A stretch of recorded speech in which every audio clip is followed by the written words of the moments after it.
Hello, Contrarians, listeners, watchers, subscribers. Here we are for a very, very special occasion. We are closing down the 2024 slate of Contrarians episodes. Next.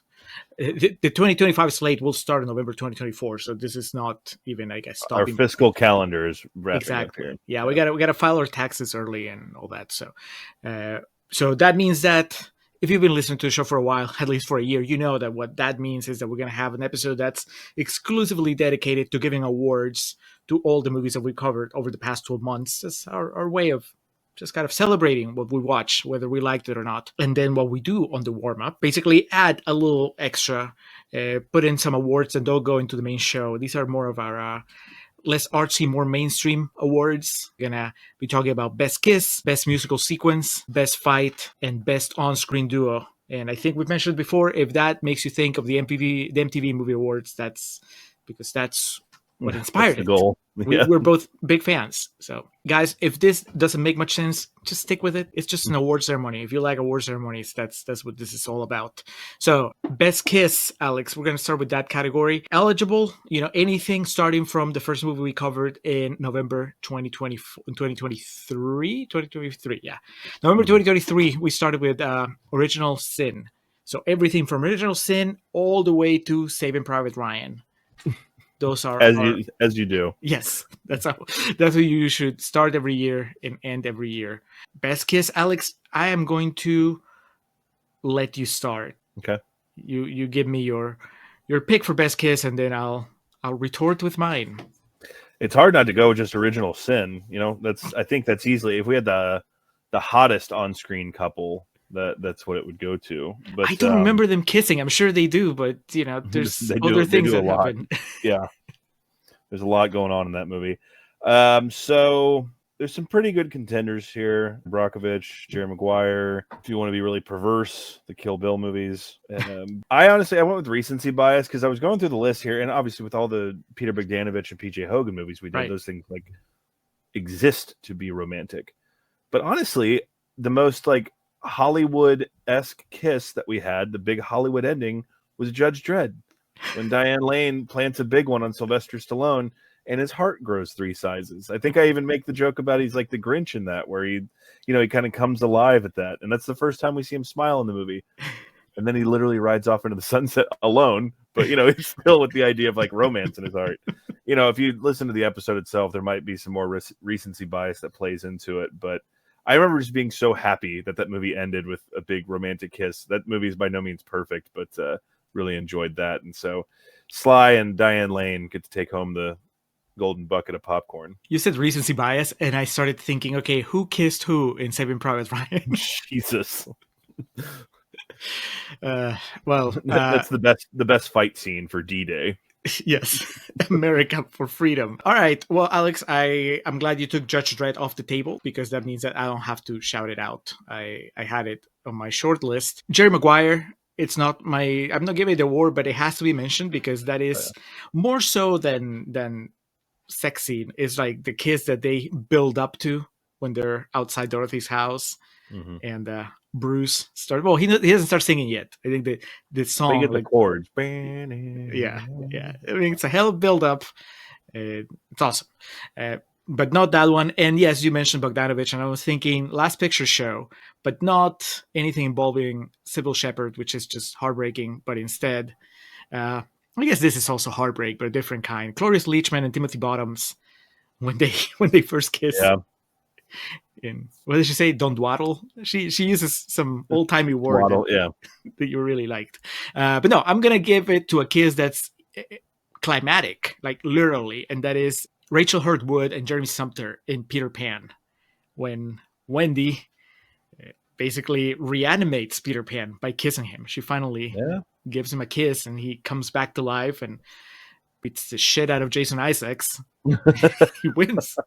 It's the power of kissing. So we had our issues with that PJ Hogan movie, but we also liked some stuff a lot, and some of it was that relationship, very complex relationship they paint between Wendy and Peter, which apparently, as we learn, looking at the critics' quotes, yeah, some people had a real problem with that, not the Contrarians. Now, all right, Alex, next award is Best Musical Number. Man, might as well call it the PJ Hogan Award, because You would think. you would think, okay, so you're gonna surprise me? Are you gonna have a different one? Give it to me. Let me hear it. So I was going through the list, and I thought it was going to be just too obvious to do PJ Hogan, and then it would be even more obvious to do the climax of Kill Bill Volume 1. So there's numerous musical numbers in that, honestly. You can give it to, I mean, that's a Tarantino movie, for crying out loud. So I was trying to go through our list and think of like the most memorable like sequence to music that I can remember. And we're going to go back to the first half of the year, and we're going to go to a movie that honestly swept both of us off our feet, and that is Your Name. Oh, there is a sequence in that movie set to a song that's also used in the trailer titled Zen Zen Zensei.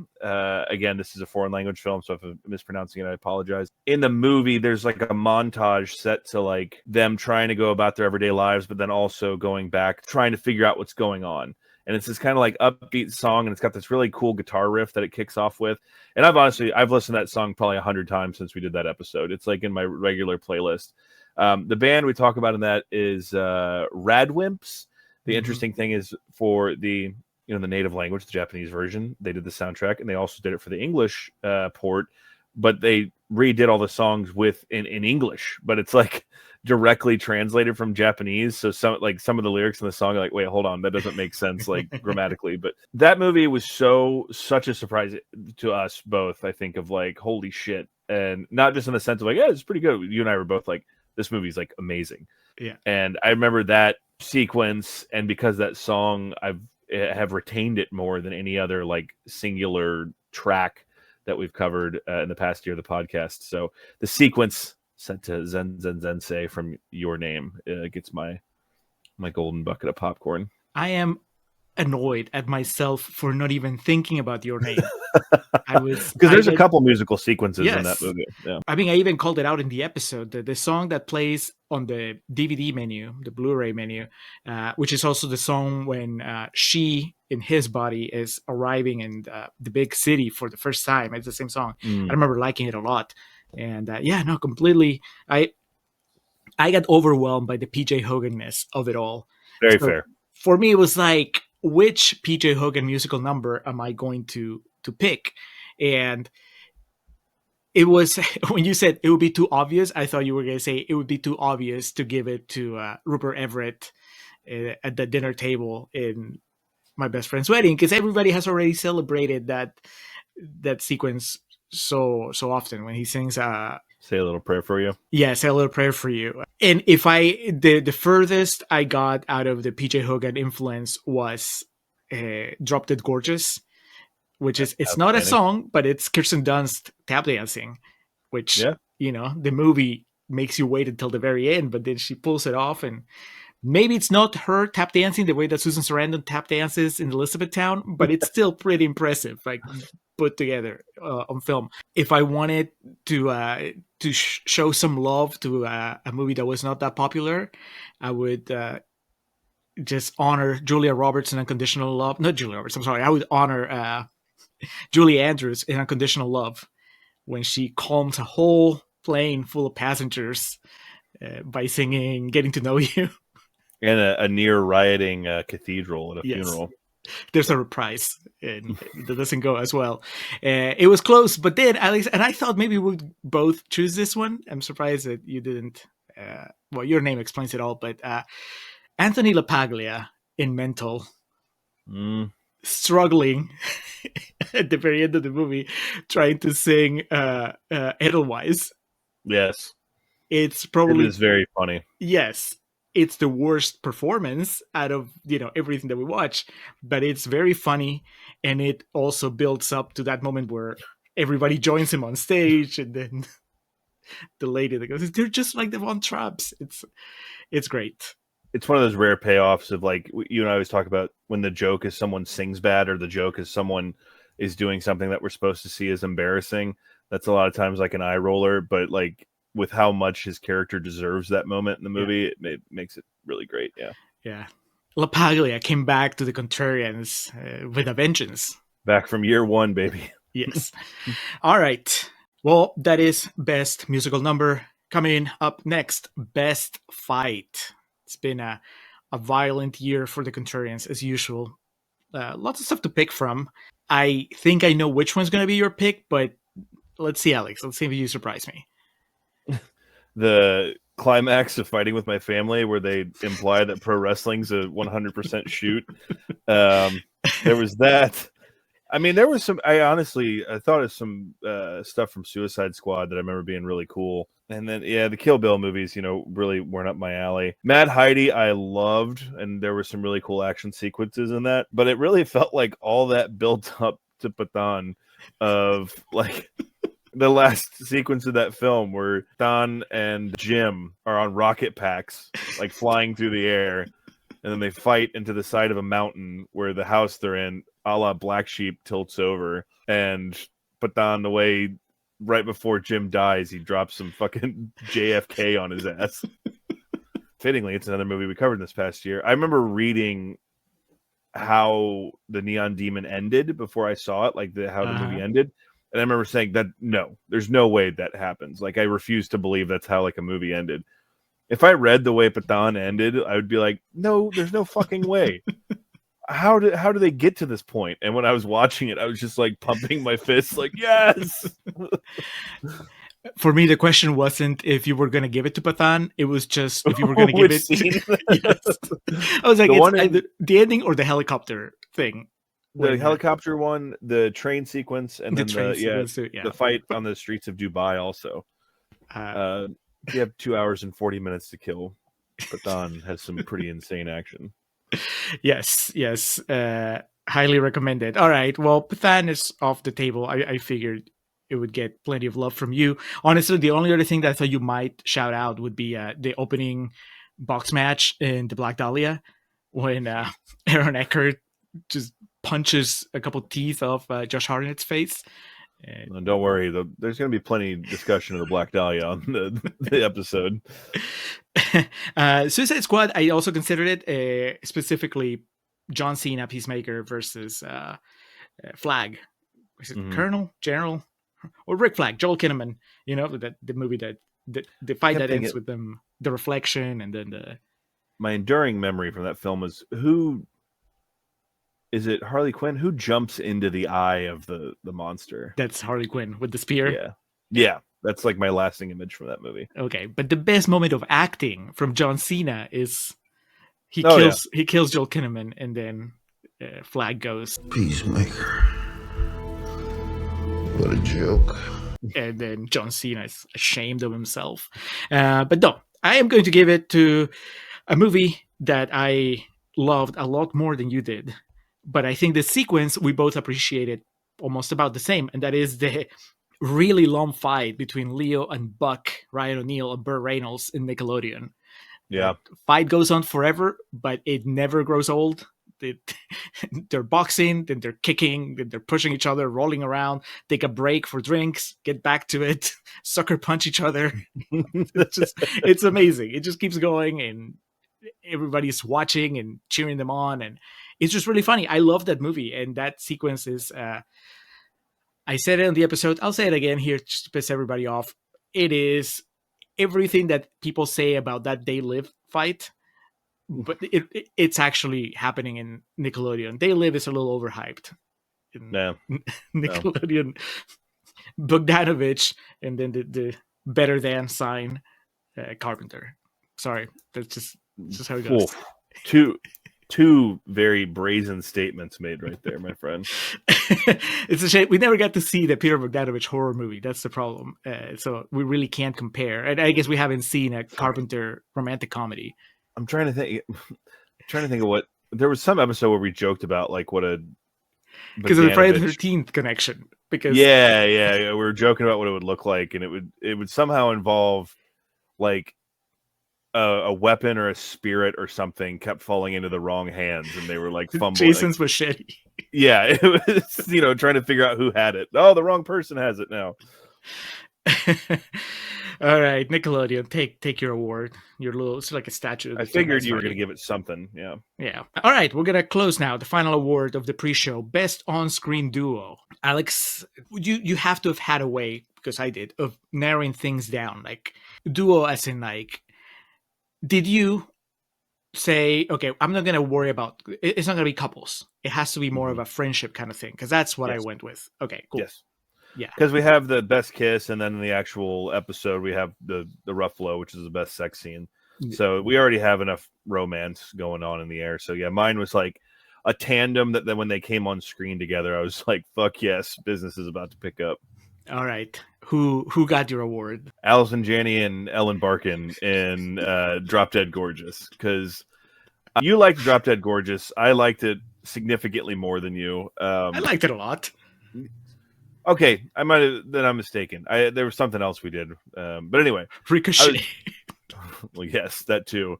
I almost did that just to spite you. Gave it to Denzel and Kevin Pollak. John Lithgow. Oh, because they only share the screen for a set amount of time. But anyway, everything that Allison Janney and Ellen Barkin do together, Annette and Loretta, that is so funny. And Ellen Barkin's just pretty much drunk that entire film, and Allison Janney's there to try to help her keep it together and give her direction and stuff, because it is a mockumentary style. Also, the way they address like the film crew is so fucking good. Allison Janney, like, one of you boys want to walk me home? And Ellen Barkin, no. Like, so that is an example of every time they were on screen together, like I perked up because I was excited about it. Elsewhere, Bottoms and Bridges from Last Picture Show. That movie's like, that would be strictly from like an acting perspective, because that movie's certainly not like an uplifting triumph.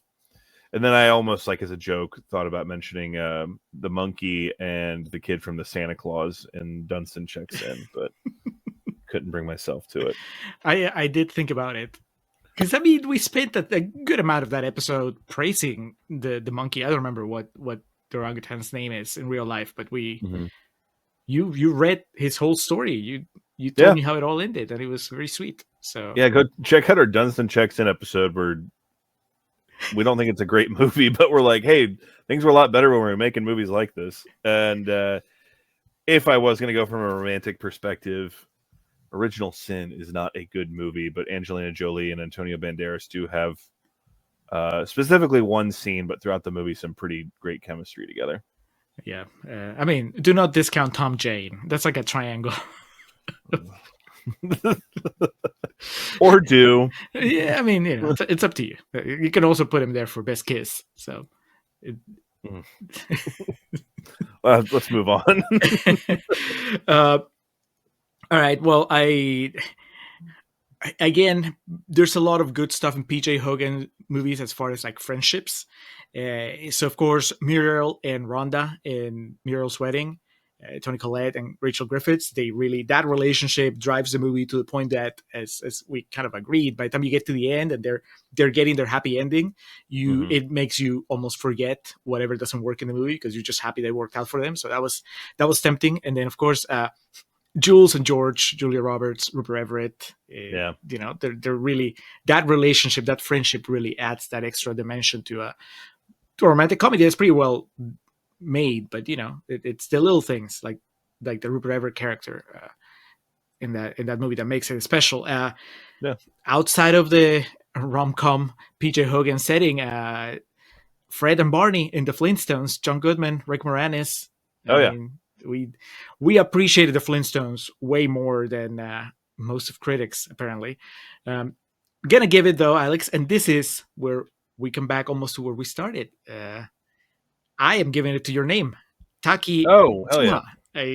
These names, I apologize, but Runosuke Kamiki did the voice for Taki, and Mori Kamishiraishi did the voice for Mitsuha. Yes, I watched the Japanese one. I didn't watch the dub.